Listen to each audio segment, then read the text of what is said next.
Hello everyone, it's me, Justine Daydream, and today I have a kind of book review / discussion for you guys. The book I'm going to be reviewing, I'm sure you already saw when you clicked on the video, is actually going to be The Cruel Prince by Holly Black. It's this book here. You can see that cute little cover. I got it on my Kindle app because I wanted to read it. I didn't want to drive to the store. There you go, it is what it is. This story starts off with the main character Jude's parents being murdered by her mother's husband, who her mother tricked into believing that she had died. So the mother staged her own fake death and left a burnt body and a burnt child, like a pregnant woman with a baby in her belly, burnt on the grounds of this guy, Madoc, her husband, that she married over in the fairy realm. So he's like, oh, my family's dead. He's over here crying for years over in fairy. Low key, she dipped out on him with another human of the last name Duarte, who we later find out is a swordsmith. Anyway, so she runs off. She's got her half fairy daughter from Madoc, and she's got two human daughters who are twins, Jude and Taryn. June is the main character. Jude is low-key a bad bitch. Taryn is low-key a dumb bitch. I hate a victim because I want a woman to be strong and powerful. She doesn't have to be perfect, but she better be strong. Mentally, emotionally, she needs to be in charge of this, because I don't want no little girls running around acting stupid in my books. Rant over, okay? They're over here in fairy. Madoc takes them when he slaughters their parents. He takes his actual biological daughter, and because the daughters of his wife are his responsibility by fairy law, he also takes them. So they all grow up in fairy. This happens when she's 7. The story starts off in fairy when she's 16. So it's been a few years. We learn so much of her history. We get a great backstory, and I really enjoyed it. I really love the writing style. I love a poetic bitch, and Holly Black is a lyrical writer. I don't know how to express this, what I'm trying to say. When you read a book by someone who truly loves to write and truly gets the feeling of how you should feel when you're reading a book about a fairy realm, kind of an otherworldliness, how when you read Harry Potter, it just sucks you into this different dimension. I feel this book that Holly Black wrote, The Cruel Prince, really just took me there. I was there. I was all the way there. And it was a great time. So she's here, and there's this kind of fairy high school. That's the only way I could describe it, which I thought was kind of stupid, but I still stuck around anyway. And I'm glad I did. I'm glad I did not care about the stupid high school everybody goes. If you're gentry, if you're a lord or a lady or whatever, you go there to study. And she goes to school with this prince, one of the princes. There's 6 princes and princesses. She goes to school with the youngest. His name is Carden. I think they're as follows. I wrote it down. Balkan, Dane, Elwyn, Rhea, Celia, and Carden. He's the youngest. He described having black hair but iridescent in the sunlight, just cheekbones for days. And I don't know why, when I think of him, I don't know why, but I superimpose Daniel Howell, and then I just imagine Dan Howell with black hair and dark eyes, and I feel that's the perfect face for this character. I have no clue why. She goes to school with him, and he has his little posse, his little clique, and it's Valerian, Nicasia, Girl, Locke, and Cardan, and they're all good looking and fairy forever immortality and stuff. And they do a lot of cruel things to the people around them just because they can. He does stuff, Cardan and his homies do stuff rip rings off of lesser fae, kick dirt on Jude's food, and shaded her, throw her in a river, almost let some nixies, some fae that live in the water that eat you if you go in the water, almost get them. And he twists her, Jude and his sister's Taryn relationship. They kind of trick Taryn into promising to never help her sister in a way. But one thing that I have to say about Taryn is she looks really stupid and she looks really desperate.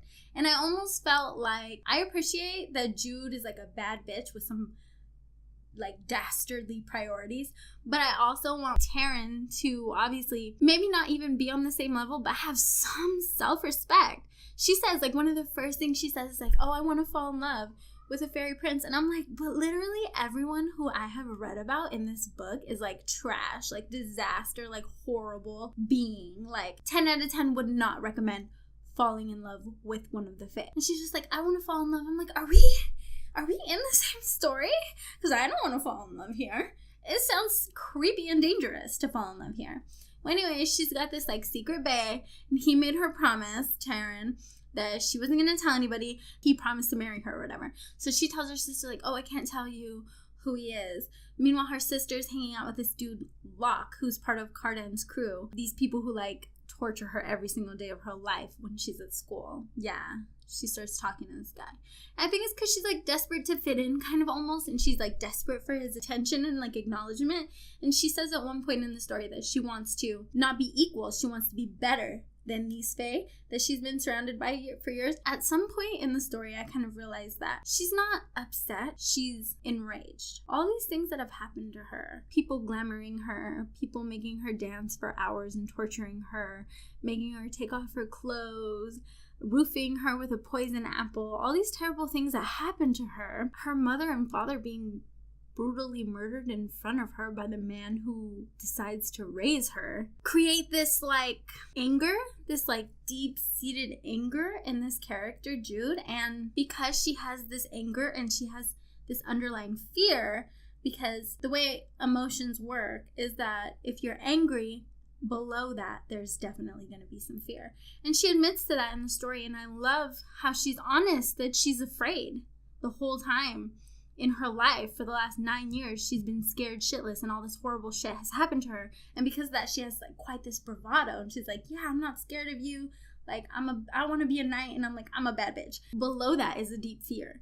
But she wants so badly to be accepted by these people. If you're a reasonable person, you'd be like, okay, these people are terrible and I don't care to be accepted by them at all. So she's like training to be a knight. Her stepdad, Madoc or whatever, is like, you can't be a knight. You can't participate in this tournament in a serious way by wearing like a green sash. Like, you just participate for fun. And she's upset by this. She's upset by the restrictions he placed upon her, even though that seemed like he was like, if you still care about being a knight next year, then you can do it. As a grown woman, I'm like, okay. He's like, if you really care about this like serious shit that you're trying to get involved in, knighthood, let's give it a year. Because she's only 16 and she like swears she's grown the whole book. She swears she's a grown person. I'm like, you're 16, fucking relax and just try to get an education for 5 minutes. But anyways, I went somewhere with that. She's training for this tournament. Cardan like approaches her quite a few times and is like, back out of this tournament. Say I'm better than you. Say you're a loser. Say I'm the winner. And she's like, I'm not gonna do that. And in every situation, he comes up to her and he's like, tries to like scare her and intimidate her. She's just like, I'm not scared of you. And also she kind of like feels a little like tingle when she's around him, because like it's a thin line between love and hate. You know what I mean? You could be like, oh, I hate that person. I hate them so much. But then like, really, do you hate them? Or do you kind of like them? Or do you love to hate them or hate to love them? Like, it's a thin line between love and hate, and it's a thin line between fries and shakes. So, he's intimidating her. She's not going for it. She's like, you can humiliate me and you can debase me, but I'm never going to give up, and that makes me better than you. And he's just like, how dare you? I'm a prince. They fight in the tournament. She, like, goes hard and looks good doing it. And her older sister's like, you did so good. Like, let's have a toast. Let's have a drink. And her twin sister, Taryn, is like, well, I wish that you weren't as clever as you are, and I wish you didn't do as well as you do, basically. And this whole time we're just like, Taryn, why aren't you supportive of your sister? The fact that Taryn is like never backing up her sister is just like so gross. It makes me not like her at all. So after this tournament or whatever, Jude goes home. Like, one of her servants, Narbonne, is like, oh, the prince is here to see you. And Jude's like, the prince? The prince? What?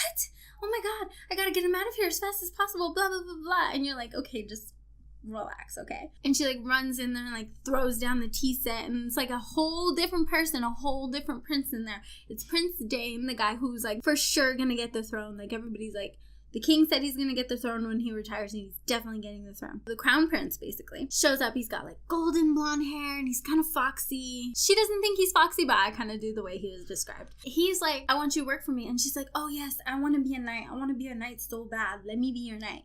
And he's like, no. I don't want you to be a knight. I want you to be my spy. Because you can lie. Because humans can lie and fairies can't. Which is one of those tales like in Ireland that they have. People kind of write into the story, so you have like a bit of equality between the humans and fae. Like, you can eventually trick a fae by lying or whatever. So she's like, you know what? I'm not sure I would even qualify to be a knight for anyone else. I did so good at the tournament and no one really said anything. My stepdad didn't really say anything about it. So I'm going to go ahead and be your spy. Dane's like, I'm going to grant you a gesh. And I looked it up. It's pronounced gesh. Okay. So Geas, gesh. Whatever. Irish is weird. A gesh is when, kind of like genie in a bottle, like you get 3 wishes, but they all turn disastrous. But it's really like you get 1 wish, 1 desire granted. And then there's like this caveat that like it is really the downfall. Her gesh is obviously that she can't be ensorcerelled anymore. So they can't enchant her because obviously she's had to deal with so many terrible enchantments and debasements in her lifetime in fairy, a lot of cruelties. And so she doesn't want to ever be powerless again because her entire life she's been powerless. She couldn't help her mother and father. She couldn't help herself. She can't defend herself against her tiny little brother because he has the power to ensorcerell her and just like and anyone can do anything to her in fairy. Anything. They can make her crawl on the ground. They can make her eat dirt. They can do anything to this girl, and she just doesn't want this to happen to her anymore, and she won't leave fairy, which I feel like if this was happening to me, I would definitely leave. But she's stubborn, and I have to respect her decisions and whatever. There wouldn't be a story if she realized shit was out of control and she went home. The end. He grants her this gesh, and he's like, okay, no one can enchant you, but the caveat is 1 person can enchant you, and it's gonna be me. So Prince Dane can make her do whatever he wants her to do. And she accepts that caveat because previously anyone could enchant her. Now, just 1 person could enchant her. And to her, that's like a better trade-off. She starts doing all this shady stuff for Dane. He's like, go to Hollow Hall or whatever and get some information, some cheeseman for me. Which is like not how actual spy work works, like in real life or like even in most fairy tales. Like they're not like, just go down there and see what you can find for me. Here's a maid's dress. That's not usually how it goes, but that's how it went in this story, and I was like, all right, let's just go with that. She goes down there, dressed as a servant. She plays like the mindless servant part very well. And she's like looking in one of the rooms, and there's a bunch of school books that match her school books and stuff. And like right then I was like, okay, so for sure Dane lives here. Like for sure he lives here. She like doesn't know yet because it's a story. And then she goes into the closet. She hides in the closet. She almost got caught. And then all his like doublets and like fur trim shit is in there. And she's like, okay, this is for sure Cardan's room. I gotta get out of here. But as she's leaving, she sees a book, Alice in Wonderland. She snatches this book. She gets some information. While she's there, she witnesses Balkan, the older sibling, like the older prince, abusing, physically, like beating his younger brother, Cardan. And you're supposed to feel sorry for Cardan. But you know what? Cardan has done so much ugly shit up until this point that I do not even feel bad for him. I could tell, like, the way it was written, I was supposed to feel bad for him. The character feels bad for him. But you know what? If someone tortured me emotionally for 9 years and then got the shit beat out of them by their older brother, I just wouldn't feel bad for them. I just wouldn't. You reap what you sow. And he was sowing some dirty seeds that were going to come up from the ground and bite him in the ass. So anyway, all this high school shit happens or whatever. Cardan obviously like kind of has some feelings for her. He's always giving her looks and stuff. Me, I'm not into him. I'm just not. I don't like him. Point blank, the main male character you're supposed to like in the story, I don't like him. There's this other character, Locke, who you're supposed to like. I think he's awful too. Turns out he's playing Taryn and he's playing her sister. He's more intrigued by Jude, obviously, because Jude is a bad bee who is into all kinds of stuff, and he really likes a story, and that girl is a story.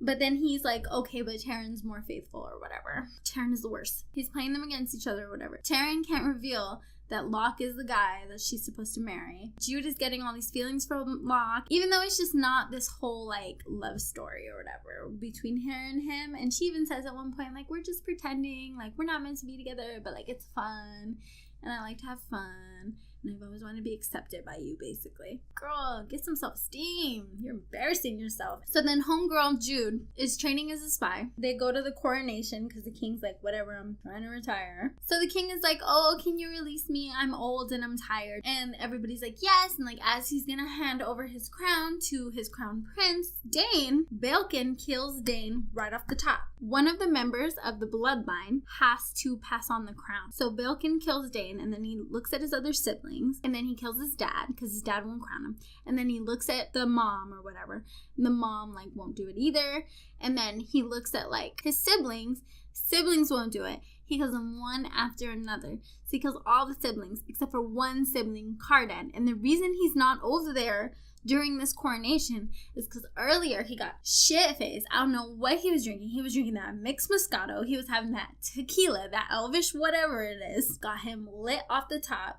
And he was not where he was supposed to be. He was missing his own brother's coronation. And because he got all drunk, he missed his own, assassination, basically. Jude is like, oh my god, it's a whole thing. My stepdad, set up this, betrayal so that Belkin could get the crown from Dane. And she's like, oh my god, this guy that I'm spying for, Dane, is dead. It's a whole thing. The family runs off. She's still at this party, and it's super dangerous for her to be there. And so no one's crowned yet. So Belkin's looking for Cardan or whatever, because Cardan's obviously the last person that can crown him. He's drunk. He's nowhere to be found. Everybody's looking for Cardan. What's her name? Jude recognizes him right away because she's low-key, I'm feeling that love-hate kind of situation we got going on here.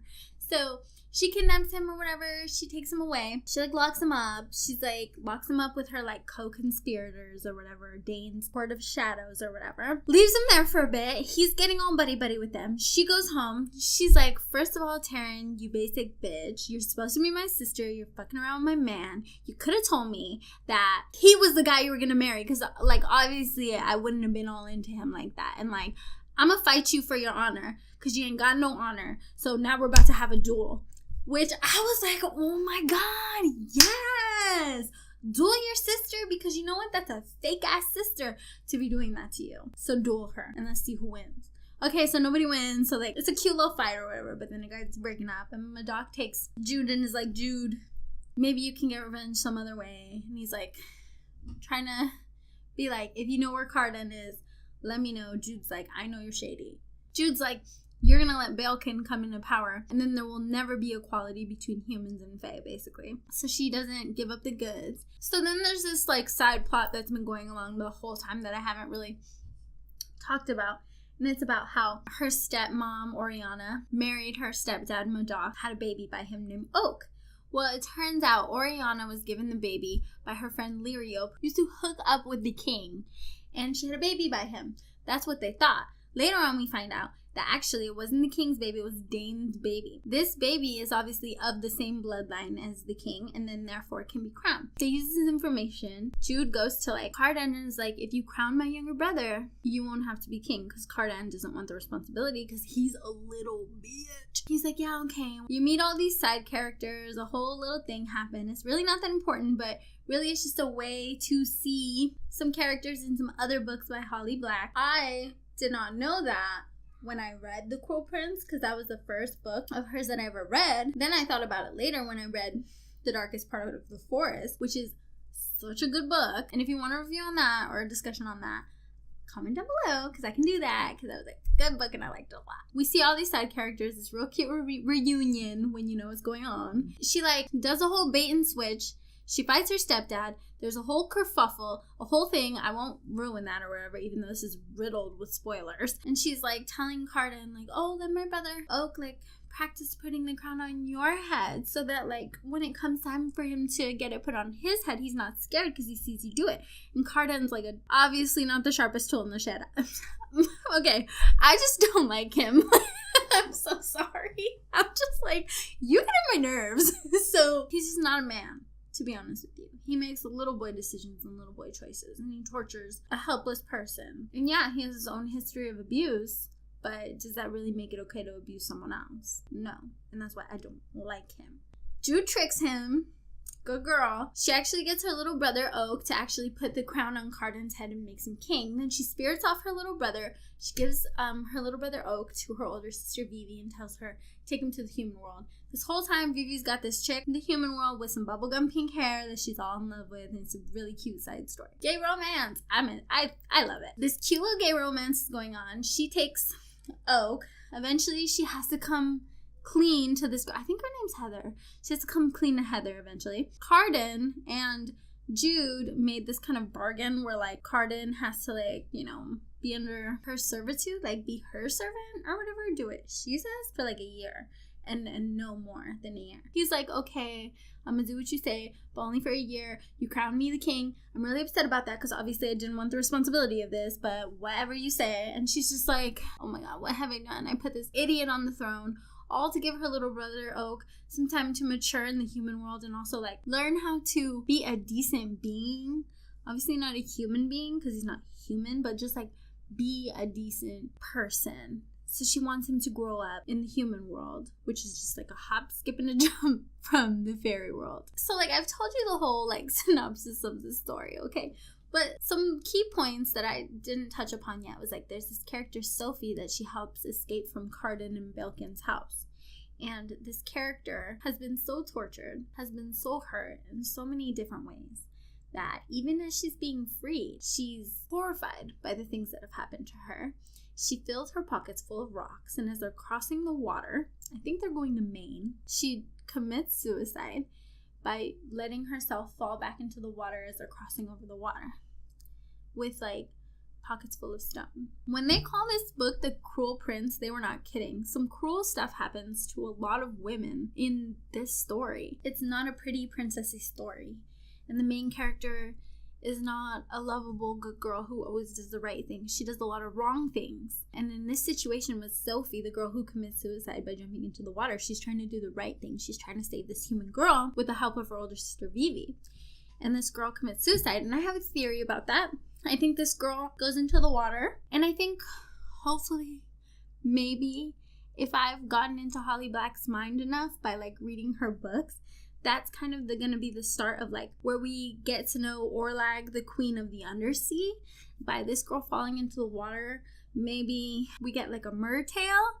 If I'm wrong about this, I'm wrong about this, but I don't think I'm wrong about this. Like, comment down below if you like this idea, because I feel like maybe I could send this idea to her and just be like, write me this book about mermaids because I want to read it. And I want to see Sophie's redemption because I feel like what happened to her was horrible. And like I can't leave it how it is with her jumping into the water and committing suicide. Like that can't be the end of this girl who was just having a good time at Burning Man and got, tricked and tortured into living in Belkin's house and being a slave. But that's a side story.